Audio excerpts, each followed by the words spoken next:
रो मत भाई, ऐसे रो मत। अभी डुगडुग अपने भाई को चुप करा ही रही थी कि तभी उसकी चाची आ गई। उसकी चाची बहुत शैतान और दुष्ट थी। वह तीनों बच्चों को बहुत तंग किया करती थी। चलो जाओ, दोनों पानी भर के लाओ, कब से यहाँ बैठे हो। और तूने खाना बनाया क्या डुगडुग? हाँ चाची, मैं अभी बना देती हूँ। दोनों छोटे भाई बहन जंगल में पानी भरने चले गए। तो तभी रिमझिम बोला, दीदी दीदी, चाची हमें इतना तंग क्यों करती है? चाची को भगवान से बिल्कुल डर नहीं लगता। हाँ मेरे भाई, ज्यादा मत रो, परेशान मत हो, चल घर। ए डुगडुग, इधर मर, मेरे पंखों में बहुत दर्द हो रही है, जल्दी से मालिश कर, तेरे हाथों में बिल्कुल जान नहीं है। और सुन, मालिश करके पानी भर लाए, तुम दोनों जाकर चाचा को खाना देकर आओ। और दोनों बच्चे बाहर आकर बात करने लगे, दीदी चाचा को खाना देने जा रहे हैं, चाची ने बोला है। हाँ तुम चलो, मैं चाची की मालिश करके पीछे आती हूँ तुम्हारे। हाँ दीदी तुम भी चलो। और दोनों छोटे बच्चे चाचा को खाना देने के लिए चले गए। दीदी जल्दी जल्दी चलो, अंधेरा हो जाएगा नहीं तो, दोपहर तो कब की बीत चुकी है। हाँ मेरे भाई, मुझे पता है।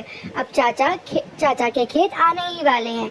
थोड़ी दूर उड़ने के बाद उनके चाचा के खेत आ गए और वे अपने चाचा के पास पहुंच गए। आ गए मेरे बच्चों खाना लेकर? हाँ चाचा जी, ये लो खाना, खा लो आप। अरे मेरे प्यारे बच्चे, तुम लोग कितना दुख पा रहे हो ना मेरे साथ रहकर। तुम्हारी चाची तुम्हें खाना भी नहीं देती। मैं सोच रहा हूँ तुम्हें तुम्हारे गांव वाले घर पर ही छोड़ आऊँ।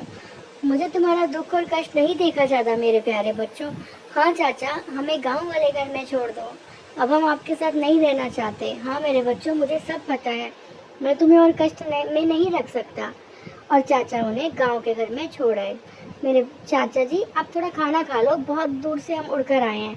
हाँ मेरे बच्चों, तुम अब यहाँ ध्यान से रहना, ये थोड़े पैसे रख लो, तुम्हें राशन की भी ज़रूरत होगी। और इन पंछियों से बचकर रहना, ये बड़े पंछी ना तुम्हें नुकसान पहुँचाएंगे। ठीक है चाचा। और अच्छा मेरे बच्चों, मैं चलता हूँ। और चाचा चले गए।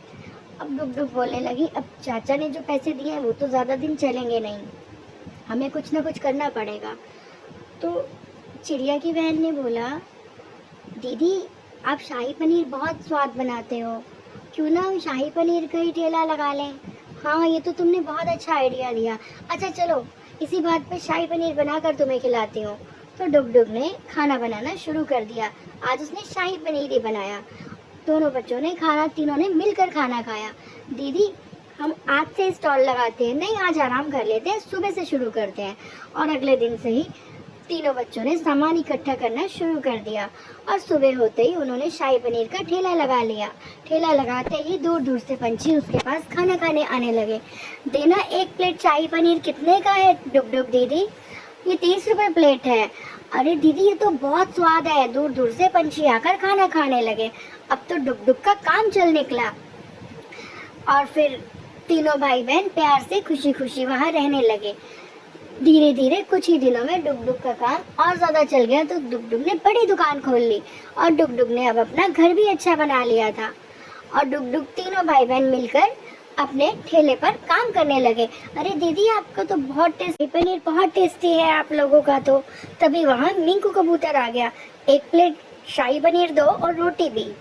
वह जल्दी से अपना काम खत्म करके घर आ गए। उन्होंने अब बहुत अच्छा घर ले लिया था। अब उनके पास खूब पैसा आने लगा और तीनों बच्चे अब स्कूल भी जाने लगे और साथ साथ अपना काम भी करने लगे, खुशी खुशी मिलकर रहने लगे।